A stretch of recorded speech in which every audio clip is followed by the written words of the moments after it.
So you know you have a disc injury, or you know your client has a disc injury, but do you know what kind?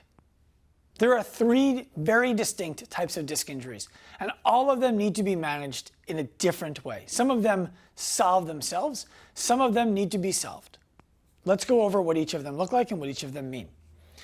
In our diagrams here, the black is representing your lumbar spine, the bones of your lower back. The blue in each case is representing your disc. The green is representing your spinal cord and the nerves that come out from in between your spinal bones. Pretend these all look exactly the same. It's the best I could do at drawing it for you.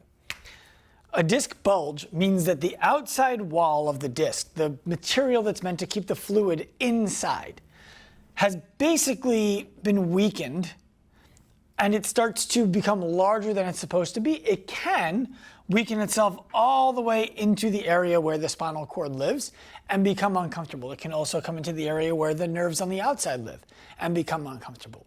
Typically, this is the kind of injury that will fix itself over time. You might lose a little bit of disc height, but that is not something to be concerned about. Most people will lose disc height over the course of time, simply from natural degeneration.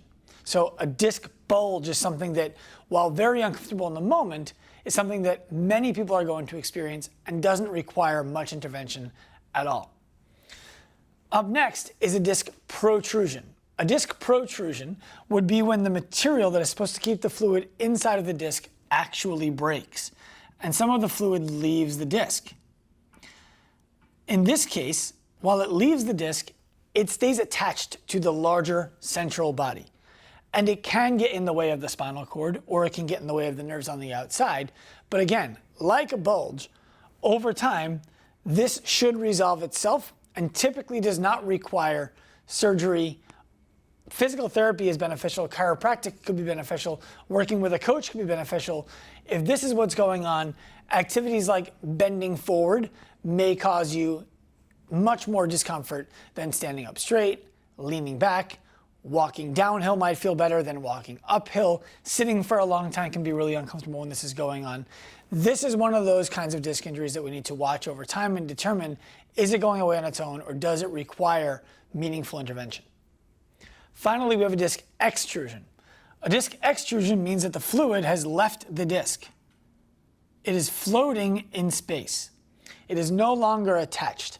So the wall of the disc has blown out, the fluid inside has left the disc, and typically when you have a disc extrusion, these are going to be the most painful, and they're going to be painful for a very short, acute amount of time, and they either are going to reabsorb on their own, meaning that your body just eats it up like it would anything else and it goes away, or it requires surgical intervention and removal because this can very, very simply press on top of a nerve, the spinal cord, or whatever structure it comes in contact with.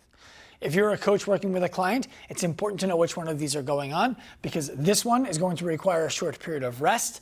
This one is going to require rest and most likely some medical intervention. This one is going to require rest and potentially surgery most acutely.